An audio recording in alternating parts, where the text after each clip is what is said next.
Hi everyone, ఈరోజు మనము దొండకాయ ఫ్రై చేస్తున్నాము. సో దొండకాయ ఫ్రై యాంబే క్వీన్లో చేయడానికి ఈ దొండకాయలు మనకు అలాగే ఆనియన్స్, తిరువాత గింజలు ఇవన్నీ తీసుకుంటాము. అలాగే కారం పొడి, కొబ్బరి పొడి, వెల్లుల్లి, పసుపు, సాల్ట్. సో ముందుగా మనము స్టవ్ పెట్టేసుకొని యాంబే క్వీన్ పెట్టుకున్నాము. సో ప్యాన్లో ఒక చుక్క నూనె లేకుండా ఏ విధంగా చేయాలని చూద్దాం. సో ముందుగా ప్యాన్ అయితే హీట్ అయిపోయింది.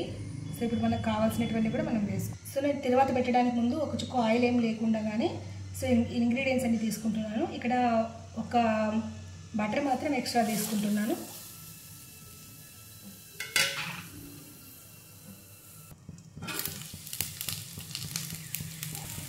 ఆనియన్స్ అన్నీ బాగా బ్రౌన్ కలర్లోకి వచ్చాయి. ఇప్పుడు మొత్తం తిరువాత అంతా కూడా కంప్లీట్గా వేగిపోయింది. సో ఇప్పుడు అన్నీ కట్ చేసి పెట్టుకున్న దొండకాయలన్నీ కూడా ముక్కల్ని ఇలా వేసుకోవాలి. ఇక్కడ పసుపు, అలాగే రాక్ సాల్ట్ని నేను ఇలా కొద్దిగా పౌడర్ చేసి పెట్టేస్తున్నాను. అది అన్నిటినీ కలుపుకున్న తర్వాత ఇలా మూత పెట్టేసుకోవాలి.